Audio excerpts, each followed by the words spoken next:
നമ്മുടെ ഇന്നത്തെ എപ്പിസോഡിൽ ബയോളജി പാർട്ടിൽ നിന്നും വൈറ്റമിനുകളെ പറ്റിയിട്ടുള്ളൊരു എപ്പിസോഡാണ്. എന്താണ് ഇതിൽ നിന്നും ഒരു ചോദ്യം എന്തായാലും നമുക്ക് പ്രതീക്ഷിക്കണം. കാരണം പല പരീക്ഷകളിലും ആവർത്തിച്ച് വൈറ്റമിനുകളെ പറ്റിയിട്ടുള്ള ചോദ്യങ്ങൾ ധാരാളം നമ്മൾ കണ്ടിട്ടുള്ളതാണ്. അതുകൊണ്ട് തന്നെ നമുക്ക് വൈറ്റമിനുകളെ പറ്റിയിട്ട് ഓരോ ഭക്ഷണ പദാർത്ഥങ്ങളിൽ അടങ്ങിയിട്ടുള്ള വൈറ്റമിൻ ഏതാണ്, അല്ലെങ്കിൽ ചില വൈറ്റമിനുകളുടെ പ്രത്യേകത എന്താണ്, അത്തരം കാര്യങ്ങളെല്ലാം ഉൾക്കൊള്ളിച്ചുകൊണ്ടുള്ള കുറച്ച് ക്വസ്റ്റ്യൻസ് ആണ് നമ്മളിന്ന് നോക്കാൻ പോകുന്നത്. വൈറ്റമിനുകളെ പറ്റിയുള്ളൊരു കംപ്ലീറ്റ് റിവിഷനായിട്ട് കണ്ടാൽ മതി. ഇതിൻ്റെ ഒരു പാർട്ട് കൂടി ഉണ്ടാവും. അപ്പോൾ ഈ പാർട്ടിൽ നമുക്ക് കുറച്ചധികം വൈറ്റമിനുകളെ പറ്റിയിട്ട് നോക്കാം. അരിയുടെ തവിടിൽ ധാരാളമായി അടങ്ങിയ വിറ്റാമിൻ ഏത്? അരിയുടെ തവിടിൽ ധാരാളമായിട്ട് അടങ്ങിയിട്ടുള്ള വൈറ്റമിൻ ബി ആണ്. എന്താണ്? അരിയുടെ തവിടിൽ ധാരാളമായിട്ട് അടങ്ങിയിട്ടുള്ള വൈറ്റമിൻ ബി ആണ്. മഴവെള്ളത്തിൽ അടങ്ങിയ ജീവകം ഏത്? ജീവകം എന്ന് വെച്ചാൽ വൈറ്റമിൻ എന്ന് തന്നെയാണ്. മഴവെള്ളത്തിൽ അടങ്ങിയ ജീവകമാണ് വിറ്റാമിൻ B12. വൈറ്റമിൻ ബി ഉണ്ട്, B12 ഉണ്ട്, വൈറ്റമിൻ B5 ഉണ്ട്, B9 ഉണ്ട്. അതിൽ അരിയുടെ തവിടിൽ ധാരാളമായിട്ടുള്ള അടങ്ങിയിട്ടുള്ള വിറ്റാമിൻ എന്ന് പറയുന്നത് വിറ്റാമിൻ ബി ആണ്. മഴവെള്ളത്തിൽ അടങ്ങിയിട്ടുള്ള ജീവകം വിറ്റാമിൻ B12 ആണ്. റൈബോഫ്ലാവിൻ ഏത് വിറ്റാമിൻ്റെ രാസനാമമാണ്? Vitamin B2വിൻ്റെ രാസനാമമാണ് riboflavin. ഏത് വിറ്റാമിൻ്റെ അഭാവത്തിലാണ് നിശാന്തത ഉണ്ടാകുന്നത്? നിശാന്തത ഉണ്ടാകുന്നത് വിറ്റാമിൻ എയുടെ അഭാവത്തിലാണ്. വിറ്റാമിൻ സിയുടെ രാസനാമം എന്ത്? അസ്കോർബിക് ആസിഡ് എന്നാണ് വിറ്റാമിൻ സിയുടെ രാസനാമം. അപ്പോൾ അരിയുടെ തവിടിൽ ധാരാളമായിട്ട് അടങ്ങിയിട്ടുള്ള വിറ്റാമിനാണ് വിറ്റാമിൻ ബി. മഴവെള്ളത്തിൽ അടങ്ങിയിട്ടുള്ള ജീവകമാണ് വിറ്റാമിൻ B12. റൈബോഫ്ലാവിൻ ഏത് വിറ്റാമിൻ്റെ രാസനാമമാണ് എന്ന് ചോദിച്ചാൽ വൈറ്റമിൻ B2വിൻ്റെ രാസനാമമാണ് റൈബോഫ്ലാവിൻ. ഏത് വിറ്റാമിൻ്റെ അഭാവത്തിലാണ് നിശാന്തത ഉണ്ടാകുന്നത്? വിറ്റാമിൻ എയുടെ അഭാവത്തിലാണ് നിശാന്തത ഉണ്ടാകുന്നത്. വിറ്റാമിൻ സിയുടെ രാസനാമം അസ്കോർബിക് ആസിഡ് എന്നാണ്. കണ്ണിൻ്റെ ശരിയായ പ്രവർത്തനത്തിന് ആവശ്യമായ വിറ്റാമിൻ ഏത്? കണ്ണിൻ്റെ ശരിയായ പ്രവർത്തനത്തിന് ആവശ്യമായ വിറ്റാമിൻ എ ആണ്. അതുപോലെ ക്യാരറ്റിൽ ധാരാളമായിട്ട് അടങ്ങിയ വിറ്റാമിൻ എ ആണ്. അപ്പോൾ കണ്ണിൻ്റെ ആരോഗ്യത്തിന് ക്യാരറ്റ് കഴിക്കുന്നത് നല്ലതാണെന്നൊന്ന് ചുമ്മാ ഓർത്ത് വെച്ചാൽ മതി. ഫ്രഷ് ഫുഡ് വിറ്റാമിൻ എന്നറിയപ്പെടുന്നത് വിറ്റാമിൻ സി ആണ്. ശരീരത്തിൽ വിറ്റാമിൻ കെയുടെ ആഗിരണം നടത്തുന്നത് എവിടെയാണ്? വൻകുടലിലാണ് വിറ്റാമിൻ കെയുടെ ആഗിരണം നടത്തുന്നത്. പ്രകാശ സംശ്ലേഷണത്തിൽ നേരിട്ട് പങ്കെടുക്കുന്ന ജീവകമാണ് വിറ്റാമിൻ കെ. ഇവിടെ വൈറ്റമിൻ ഡി നമുക്ക് സൺലൈറ്റിൽ നിന്ന് കിട്ടുന്നു എന്നൊക്കെ അറിയാം. അപ്പോൾ അതുകൊണ്ട് നമ്മൾ ചിലപ്പോൾ പ്രകാശ സംശ്ലേഷണത്തിൽ നേരിട്ട് പങ്കെടുക്കുന്നതെന്നൊക്കെ ചോദിക്കുമ്പം സൂര്യപ്രകാശവുമായിട്ട് ബന്ധപ്പെട്ട് എവിടെയോ കേട്ട അറിവ് വെച്ച് ഒരിക്കലും വിറ്റാമിൻ ഡി കൊടുക്കരുത്. പ്രകാശ സംശ്ലേഷണത്തിൽ നേരിട്ട് പങ്കെടുക്കുന്ന വിറ്റാമിൻ എന്ന് പറയുന്നത് വിറ്റാമിൻ കെ ആണ്. അപ്പോൾ കണ്ണിൻ്റെ ശരിയായ പ്രവർത്തനത്തിന് ആവശ്യമായ വൈറ്റമിൻ എ ആണ്. ക്യാരറ്റിൽ ധാരാളമായിട്ട് അടങ്ങിയിട്ടുള്ള വൈറ്റമിൻ ഏതാണ്? അതും വൈറ്റമിൻ എ ആണ്. ഫ്രഷ് ഫുഡ് വിറ്റാമിൻ എന്നറിയപ്പെടുന്നത് വിറ്റാമിൻ സി ആണ്. ശരീരത്തിൽ വിറ്റാമിൻ കെയുടെ ആഗിരണം നടക്കുന്നത് എവിടെയാണ്?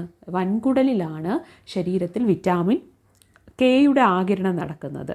അതുപോലെ തന്നെ പ്രകാശ സംശ്ലേഷണത്തിൽ നേരിട്ട് പങ്കെടുക്കുന്ന ജീവകവും വിറ്റാമിൻ കെ ആണ്. പാലിന് നേരിയ മഞ്ഞനിറം നൽകുന്ന വിറ്റാമിൻ ഏതാണ്? അത് റൈബോഫ്ലാവിൻ ആണ്. പാലിന് നേരിയ മഞ്ഞനിറം നൽകുന്ന വിറ്റാമിൻ. പാലിലും മുട്ടയിലും ഇല്ലാത്ത ജീവകം ഏതാണെന്ന് ചോദിച്ചാൽ അത് വൈറ്റമിൻ സി ആണ്. വൈറ്റമിൻ സി പാലിലും ഇല്ല, മുട്ടയിലും ഇല്ല. മത്സ്യ എണ്ണകളിൽ നിന്നും ഏറ്റവും കൂടുതൽ ലഭിക്കുന്ന ജീവകം വിറ്റാമിൻ എ ആണ്. എന്താണ്? മത്സ്യ എണ്ണകളിൽ നിന്നും ഏറ്റവും കൂടുതൽ ലഭിക്കുന്ന ജീവകം വൈറ്റമിൻ എ ആണ്. മുട്ടയുടെ മഞ്ഞയിൽ ധാരാളം അടങ്ങിയ ജീവകം ഏതാണ്? വൈറ്റമിൻ ഇ ആണ്. ഇ. ആൻറ്റി സീറോഫ്താൽമിക് എന്നറിയപ്പെടുന്ന ജീവകം വിറ്റാമിൻ എ ആണ്. ആൻറ്റി സീറോഫ്താൽമിക് എന്നറിയപ്പെടുന്ന ജീവകം. ആൻറ്റി സ്ട്രെസ് വിറ്റാമിൻ എന്നറിയപ്പെടുന്നത് വൈറ്റമിൻ B5 ആണ്. വൈറ്റമിൻ B5 ആണ് ആൻറ്റി സ്ട്രെസ് വിറ്റാമിൻ എന്നറിയപ്പെടുന്നത്. അപ്പോൾ പാലിന് നേരിയ മഞ്ഞനിറം നൽകുന്ന വൈറ്റമിനാണ് റൈബോഫ്ലാവിൻ. പാലിലും മുട്ടയിലും ഇല്ലാത്ത ജീവകമാണ് വൈറ്റമിൻ സി. മത്സ്യ എണ്ണകളിൽ നിന്നും ഏറ്റവും കൂടുതൽ ലഭിക്കുന്ന ജീവകം വൈറ്റമിൻ എ ആണ്. മുട്ടയുടെ മഞ്ഞയിൽ നിന്ന് ലഭിക്കുന്നത് വൈറ്റമിൻ ഇ ആണ്. അതുപോലെ ആൻറ്റി സീറോഫ്താൽമിക് എന്നറിയപ്പെടുന്ന ജീവകം വൈറ്റമിൻ എ ആണ്. ആൻറ്റി സ്ട്രെസ് വിറ്റാമിൻ എന്നറിയപ്പെടുന്നത് വിറ്റാമിൻ B5 ആണ്. രക്തകോശങ്ങളുടെ രൂപവൽക്കരണത്തിന് ആവശ്യമായ ജീവകമാണ് വിറ്റാമിൻ B9. എന്താണ്? രക്തകോശങ്ങളുടെ രൂപവൽക്കരണത്തിന് ആവശ്യമായ വിറ്റാമിനാണ് വിറ്റാമിൻ B9. രക്തം കട്ട പിടിക്കാൻ സഹായിക്കുന്ന ജീവകം വൈറ്റമിൻ K ആണ്. രക്തം കട്ട പിടിക്കാൻ സഹായിക്കുന്ന ജീവകമാണ് വിറ്റാമിൻ K. പാൻറ്റോതേനിക് ആസിഡ് എന്നറിയപ്പെടുന്നത് വിറ്റാമിൻ B5 ആണ്. വൻകുടലിൽ ബാക്ടീരിയകൾ ഉൽപ്പാദിപ്പിക്കുന്ന വിറ്റാമിനാണ് വിറ്റാമിൻ K. വൻകുടലിലെ ബാക്ടീരിയകൾ ഉൽപ്പാദിപ്പിക്കുന്ന വിറ്റാമിനാണ് വിറ്റാമിൻ K. വിറ്റാമിൻ എന്ന പദത്തിൻ്റെ ഉപജ്ഞാതാവ്, വിറ്റാമിൻ അല്ലെങ്കിൽ നമ്മൾ വൈറ്റമിൻ എന്ന് പറയും, വൈറ്റമിൻ എന്ന പദത്തിൻ്റെ ഉപജ്ഞാതാവ് കാസിമർ ഫങ്കാണ്. കാസിമർ ഫങ്കാണ് വിറ്റാമിൻ എന്ന പദത്തിൻ്റെ ഉപജ്ഞാതാവ്. വിറ്റാമിൻ D കണ്ടുപിടിച്ചത് എഡ്വേർഡ് മെലൻബി ആണ്. എഡ്വേർഡ് മെലൻബി ആണ് വൈറ്റമിൻ D കണ്ടുപിടിച്ചത്. അപ്പോൾ രക്തകോശങ്ങളുടെ രൂപവൽക്കരണത്തിന് ആവശ്യമായ ജീവകം വിറ്റാമിൻ B9 ആണ്. രക്തം കട്ട പിടിക്കാൻ സഹായിക്കുന്ന ജീവകം വൈറ്റമിൻ K ആണ്. പാൻറ്റോതേനിക് ആസിഡ് എന്നറിയപ്പെടുന്നത് വൈറ്റമിൻ B5 ആണ്. വൻകുടലിൽ ബാക്ടീരിയകൾ ഉൽപ്പാദിപ്പിക്കുന്ന വൈറ്റമിനാണ് വൈറ്റമിൻ K. വിറ്റാമിൻ എന്ന പദത്തിൻ്റെ ഉപജ്ഞാതാവ് കാസിമർ ഫങ്ക് ആണ്. വിറ്റാമിൻ D കണ്ടുപിടിച്ചത് എഡ്വേർഡ് മെലൻബി ആണ്. സ്റ്റിറോയിഡ് വൈറ്റമിൻ എന്നറിയപ്പെടുന്നത് വിറ്റാമിൻ D ആണ്. അതുപോലെ സൺഷൈൻ വൈറ്റമിൻ എന്നറിയപ്പെടുന്നതും വിറ്റാമിൻ D ആണ്. പ്രോവിറ്റാമിൻ എ എന്നറിയപ്പെടുന്നത് ബീറ്റാ കരോട്ടിനാണ്. എന്താ? പ്രോവിറ്റാമിൻ എ എന്നറിയപ്പെടുന്നത് ബീറ്റാ കരോട്ടിനാണ്. പ്രോവൈറ്റമിൻ എ അത് ബീറ്റാ കരോട്ടിനാണ്. ഹോർമോൺ കൂടിയായിട്ടുള്ള വിറ്റാമിനാണ് വിറ്റാമിൻ D. വൈറ്റമിൻ D ആണ് ഹോർമോൺ കൂടിയായിട്ടുള്ള വിറ്റാമിൻ. ഫൈറ്റോമെനാഡിയോൺ എന്ന രാസനാമത്തിൽ അറിയപ്പെടുന്ന ജീവകമാണ് വിറ്റാമിൻ K. ഫൈറ്റോമെനാഡിയോൺ എന്ന രാസനാമത്തിലും അറിയപ്പെടുന്ന ജീവകം ഏതാണ്? വൈറ്റമിൻ K ആണ്. പ്രതിരോധശേഷി വർദ്ധിപ്പിക്കുന്ന വിറ്റാമിനാണ് വിറ്റാമിൻ C. അപ്പോൾ സ്റ്റിറോയിഡ് വൈറ്റമിൻ എന്നറിയപ്പെടുന്നത് വൈറ്റമിൻ D ആണ്. സൺഷൈൻ വിറ്റാമിൻ എന്നറിയപ്പെടുന്നത് വിറ്റാമിൻ D ആണ്. പ്രോവിറ്റാമിൻ എ എന്നറിയപ്പെടുന്നത് ബീറ്റാ കരോട്ടിനാണ്. ഹോർമോൺ കൂടിയായ വൈറ്റമിനാണ് വൈറ്റമിൻ D. ഫൈറ്റോമെനാഡിയോൺ എന്ന രാസനാമത്തിൽ അറിയപ്പെടുന്ന ജീവകമാണ് വൈറ്റമിൻ K. പ്രതിരോധശേഷി വർദ്ധിപ്പിക്കുന്ന വൈറ്റമിനാണ് വൈറ്റമിൻ C. പ്രത്യുൽപാദന വ്യവസ്ഥയുടെ സുഗമമായ പ്രവർത്തനത്തിന് അത്യന്താപേക്ഷിതമായിട്ടുള്ള വൈറ്റമിനാണ് വൈറ്റമിൻ E. മനുഷ്യരിൽ കാണപ്പെടുന്ന ആകെ വൈറ്റമിനുകൾ എന്ന് പറയുന്നത് 13 ആണ്. അക്വാസോൾ എ എന്ന വ്യാപാര നാമത്തിൽ ലഭിക്കുന്ന വിറ്റാമിനാണ് വൈറ്റമിൻ എ. അതുപോലെ അസ്ഥികളുടെ ആരോഗ്യത്തിന് അത്യന്താപേക്ഷിതമായിട്ടുള്ള വൈറ്റമിൻ ഏതാണ്? അത് വൈറ്റമിൻ D ആണ്. ആൻറ്റി സ്റ്റെറിലിറ്റി വൈറ്റമിൻ എന്നറിയപ്പെടുന്നത് വൈറ്റമിൻ E ആണ്. അതുപോലെ എർഗോ കാൽസിഫെറോളും ക്ലോറോ കാൽസിഫെറോളും ഏത് വിറ്റാമിൻ്റെ വകഭേദങ്ങളാണെന്ന് ചോദിച്ചാൽ വൈറ്റമിൻ ഡിയുടെ വകഭേദങ്ങളാണ് എർഗോ കാൽസിഫെറോളും ക്ലോറോ കാൽസിഫെറോളും. അപ്പോൾ പ്രത്യുൽപാദന വ്യവസ്ഥയുടെ സുഗമമായ പ്രവർത്തനത്തിന് അത്യന്താപേക്ഷിതമായിട്ടുള്ള വൈറ്റമിനാണ് വൈറ്റമിൻ E. മനുഷ്യനിൽ കാണപ്പെടുന്ന ആകെ വൈറ്റമിനുകളുടെ എണ്ണം 13 ആണ്. അക്വാസോൾ എ എന്ന വ്യാപാര നാമത്തിൽ ലഭിക്കുന്ന വൈറ്റമിനാണ് വൈറ്റമിൻ എ. അസ്ഥികളുടെ ആരോഗ്യത്തിന് അത്യന്താപേക്ഷിതമായിട്ടുള്ള വൈറ്റമിനാണ് vitamin D. Anti sterility vitamin എന്നറിയപ്പെടുന്ന വിറ്റാമിനാണ് വിറ്റാമിൻ E. എർഗോ കാൽസിഫെറോളും ക്ലോറോ കാൽസിഫെറോളും ഏത് വൈറ്റമിൻ്റെ വകഭേദമാണെന്ന് ചോദിച്ചാൽ അത് വൈറ്റമിൻ ഡിയുടെ വകഭേദമാണ്. എലിസ ടെസ്റ്റിൽ ഉപയോഗിക്കുന്ന ജീവകം വൈറ്റമിൻ B7 ആണ്. ഏത് വിറ്റാമിൻ്റെ അപര്യാപ്തത മൂലമാണ് ഓസ്റ്റിയോമലേസിയ എന്ന രോഗമുണ്ടാകുന്നത്? അത് വൈറ്റമിൻ ഡിയുടെ അപര്യാപ്തത മൂലമാണ്. ഏത് വിറ്റാമിൻ്റെ രാസനാമമാണ് കോൾ കാൽസിഫെറോൾ? അത് വൈറ്റമിൻ ഡിയുടെ രാസനാമമാണ് കോൾ കാൽസിഫെറോൾ. കാൽസ്യത്തിൻ്റെയും ഫോസ്ഫറസിൻ്റെയും ആഗിരണം ഉത്തേജിപ്പിക്കുന്ന വൈറ്റമിനാണ് വൈറ്റമിൻ D.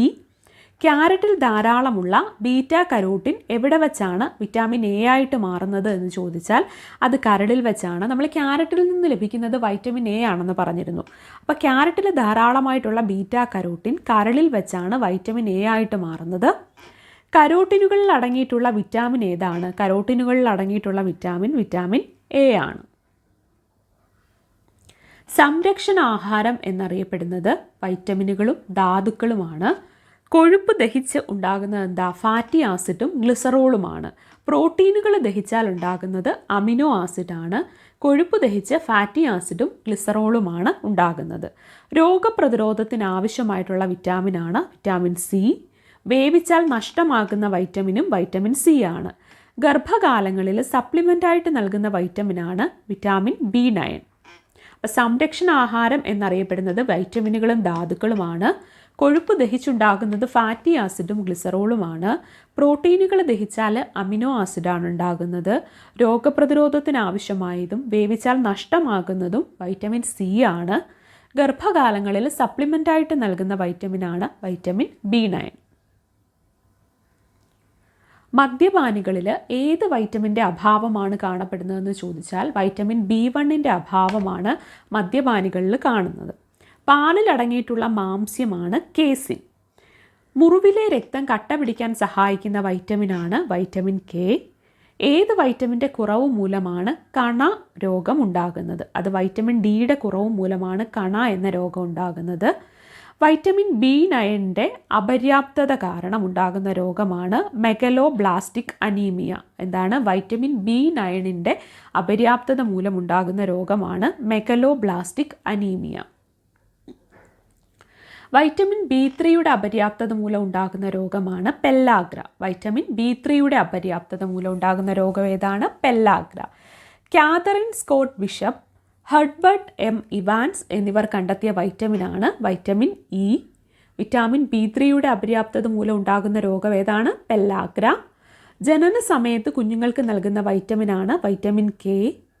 പച്ചക്കറികൾ മുറിച്ചതിന് ശേഷം കഴുകരുത് എന്ന് പറയുന്നത് ജീവകം നഷ്ടപ്പെടുന്നത് കൊണ്ടാണ്. പച്ചക്കറികളിൽ നിന്ന് ലഭിക്കാത്ത ഒരു വൈറ്റമിനാണ് വൈറ്റമിൻ ഡി. അപ്പോൾ വിറ്റാമിൻ B3യുടെ അപര്യാപ്തത മൂലം ഉണ്ടാകുന്ന രോഗമാണ് pellagra. Catherine Scott bishop, Herbert M Evans എന്നിവർ കണ്ടെത്തിയ വൈറ്റമിനാണ് വൈറ്റമിൻ ഇ.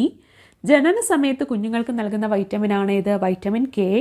പച്ചക്കറികൾ മുറിച്ചതിന് ശേഷം കഴുകരുത് എന്ന് പറയുന്നത് അതിലെ ജീവകം അഥവാ വൈറ്റമിൻ നഷ്ടപ്പെടുന്നത് കൊണ്ടാണ്. പച്ചക്കറികളിൽ നിന്ന് ലഭിക്കാത്ത വൈറ്റമിനാണ് ഇത്? വിറ്റാമിൻ ഡി എന്ന് പറയുന്നത്. ഏത് വിറ്റാമിൻ്റെ അഭാവത്തിലാണ് ബെറിബറി എന്ന രോഗമുണ്ടാകുന്നത്? ബെറിബറി അതുണ്ടാകുന്നത് വൈറ്റമിൻ ബിയുടെയാണ്. ബി ബെറിബറി, അതും ബിയിലല്ലേ, അതുകൊണ്ട് അത് വെച്ചൊന്ന് കണക്ട് ചെയ്താൽ മതി. വൈറ്റമിൻ ബിയുടെ അഭാവം മൂലമാണ് ബെറിബറി എന്ന രോഗമുണ്ടാകുന്നത്. ഏത് വൈറ്റമിനാണ് 1929 ഡാനിഷ് ശാസ്ത്രജ്ഞനായ ഹെൻറിക് ഡാം കണ്ടുപിടിച്ചത്? വൈറ്റമിൻ കെ ആണ് ഡാനിഷ് ശാസ്ത്രജ്ഞനായ ഹെൻറിക് ഡാം കണ്ടുപിടിച്ചത് 1929. സ്കർവി എന്ന രോഗം ഏത് വൈറ്റമിൻ്റെ കുറവ് മൂലമാണ് ഉണ്ടാകുന്നത്? സ്കർവി ഉണ്ടാകുന്നത് വൈറ്റമിൻ സിയുടെ കുറവ് മൂലമാണ്. കണ ഉണ്ടാകുന്നത് വൈറ്റമിൻ ഡിയുടെ കുറവ് മൂലമാണ്. ബെറിബറി ഉണ്ടാകുന്നത് വൈറ്റമിൻ ബിയുടെ കുറവ് മൂലമാണ്. ശരീരത്തിൽ ഇരുമ്പിൻ്റെ ആഗിരണം ഉത്തേജിപ്പിക്കുന്ന വൈറ്റമിനാണ് വൈറ്റമിൻ സി. പാചകത്തിൽ ബേക്കിംഗ് സോഡ ഉപയോഗിച്ചാൽ നശിക്കുന്ന വിറ്റാമിനാണ് വിറ്റാമിൻ സി. അപ്പോൾ ബെറിബറി രോഗമുണ്ടാകുന്നത് വൈറ്റമിൻ ബിയുടെ അഭാവം കൊണ്ടാണ്. 1929 ഡാനിഷ് ശാസ്ത്രജ്ഞനായ ഹെൻറിക് ഡാം കണ്ടുപിടിച്ചത് വൈറ്റമിൻ കെ ആണ്. സ്കർവി എന്ന രോഗം ഉണ്ടാകുന്നത് വൈറ്റമിൻ സിയുടെ അപര്യാപ്തത മൂലമാണ്. ശരീരത്തിൽ ഇരുമ്പിൻ്റെ ആഗിരണം ഉത്തേജിപ്പിക്കുന്ന വൈറ്റമിനാണ് വൈറ്റമിൻ സി. പാചകത്തിൽ ബേക്കിംഗ് സോഡ ഉപയോഗിച്ചാൽ നശിക്കുന്ന വൈറ്റമിനാണ് വൈറ്റമിൻ സി. മാലക്കണ്ണ് ഏത് ജീവകത്തിൻ്റെ അഭാവം മൂലം ഉണ്ടാകുന്നതാണ്? വൈറ്റമിൻ എയുടെ അഭാവം മൂലമാണ് മാലക്കണ്ണുണ്ടാകുന്നത്. കണ്ണ് റിലേറ്റഡ് ആയിട്ടുള്ള ഒരു വൈറ്റമിനാണ് വൈറ്റമിൻ എ എന്ന് പറയുന്നത്. മൂത്രത്തിലൂടെ വിസർജിക്കപ്പെടുന്ന വൈറ്റമിനാണ് വൈറ്റമിൻ സി. ഈസ്റ്റിൽ ഏറ്റവും കൂടുതൽ അടങ്ങിയിരിക്കുന്ന ജീവകം റൈബോഫ്ലാവിനാണ്. ഏത് വൈറ്റമിനാണ് വിറ്റാമിൻ എച്ച്, കോ എൻസൈം ആർ എന്നിങ്ങനെ അറിയപ്പെടുന്നത്? അത് വൈറ്റമിൻ B7 ആണ് വൈറ്റമിൻ എച്ച് എന്നും കോ എൻസൈം ആർ എന്നും അറിയപ്പെടുന്നത്. വായ്പുണ്ണിന് കാരണമാകുന്നത് ഏത് വിറ്റാമിൻ്റെ കുറവാണ്? അത് വൈറ്റമിൻ ബിയുടെ കുറവാണ് വായ്പുണ്ണിന് കാരണമാകുന്നത്. അപ്പോൾ മൂത്രത്തിലൂടെ വിസർജിക്കപ്പെടുന്ന വൈറ്റമിനാണ് വൈറ്റമിൻ സി. മാലക്കണ്ണ് വൈറ്റമിൻ എയുടെ അഭാവം മൂലം ഉണ്ടാവുന്നതാണ്. ഈസ്റ്റിൽ ഏറ്റവും കൂടുതൽ അടങ്ങിയിട്ടുള്ളത് റൈബോഫ്ലാവിനാണ്. വായ്പുണ്ണിന് കാരണമാക്കുന്നത് വൈറ്റമിൻ ബി ആണ്. വൈറ്റമിൻ എച്ച്, കോ എൻസൈം ആർ എന്നിങ്ങനെ അറിയപ്പെടുന്നത് വൈറ്റമിൻ B7 ആണ്. സൂര്യപ്രകാശത്തിൻ്റെ സഹായത്താൽ ലഭിക്കുന്ന ജീവകം ഏതാണ്? സൂര്യപ്രകാശത്തിൻ്റെ സഹായത്താൽ ലഭിക്കുന്ന ജീവകമാണ് വൈറ്റമിൻ ഡി. നെല്ലിക്കയിൽ അടങ്ങിയിരിക്കുന്ന ജീവകമാണ് ജീവകം സി അഥവാ വൈറ്റമിൻ സി. വൈറ്റമിൻ ഡി നിർമ്മിക്കപ്പെടുന്നത് എവിടെയാണ് എന്ന് ചോദിച്ചാൽ ത്വക്കിലാണ്. അതുകൊണ്ടാണത് സൺലൈറ്റിൽ നിന്ന് ലഭിക്കുന്നതാണ്, അത് ത്വക്കിലാണ് നിർമ്മിക്കപ്പെടുന്നത്. ടോക്കോഫെറോൾ എന്നറിയപ്പെടുന്ന ജീവകമാണ് വൈറ്റമിൻ ഇ. ടോക്കോഫെറോൾ എന്നറിയപ്പെടുന്ന ജീവകം ഏതാണ്? അത് വൈറ്റമിൻ ഇ ആണ്, ടോക്കോഫെറോൾ എന്നറിയപ്പെടുന്നത്. അപ്പോൾ ഇത്രയും കാര്യങ്ങളാണ് നമുക്ക് വൈറ്റമിനുകളെ പറ്റിയിട്ട് പറയാനുള്ളത്. ഇതിൽ പ്രധാനമായിട്ടും ഓർക്കുക, കണ എന്ന രോഗത്തിന് കാരണമാക്കുന്നത് ഏത് വൈറ്റമിനാണ്? അഭാവമാണ്. വൈറ്റമിൻ ഡിയുടെ അഭാവം മൂലമാണ് കണ എന്ന രോഗമുണ്ടാകുന്നത്. വൈറ്റമിൻ സിയുടെ അഭാവം മൂലമാണ് സ്കർവി എന്ന രോഗമുണ്ടാകുന്നത്. ബെർബറി ഉണ്ടാകുന്നത് വൈറ്റമിൻ ബിയുടെ അഭാവം മൂലമാണ്. അതുപോലെ നെല്ലിക്കയിൽ നിന്ന് ലഭിക്കുന്നത് വൈറ്റമിൻ ഏതാണ്? വൈറ്റമിൻ സി ആണ് നെല്ലിക്കയിൽ നിന്ന് ലഭിക്കുന്നത്. വൈറ്റമിൻ ഡി ത്വക്കിലാണ് ഉൽപ്പാദിപ്പിക്കപ്പെടുന്നത്. അത് സൂര്യപ്രകാശത്തിൻ്റെ സഹായത്താൽ ലഭിക്കുന്നതാണ്. അത് പച്ചക്കറികളിൽ നിന്നൊന്നും നമുക്ക് ലഭിക്കാറില്ല. വൈറ്റമിൻ ഡി എന്ന് പറയുന്നത് സൂര്യപ്രകാശത്തിൻ്റെ സഹായത്താൽ ലഭിക്കുന്ന ജീവകം വൈറ്റമിൻ ഡി ആണ്. നെല്ലിക്കയിൽ അടങ്ങിയ ജീവകം വൈറ്റമിൻ സി ആണ്. വൈറ്റമിൻ ഡി നിർമ്മിക്കപ്പെടുന്നത് ത്വക്കിലാണ്. ടോക്കോഫെറോൾ എന്നറിയപ്പെടുന്ന ജീവകമാണ് വൈറ്റമിൻ ഇ എന്ന് പറയുന്നത്.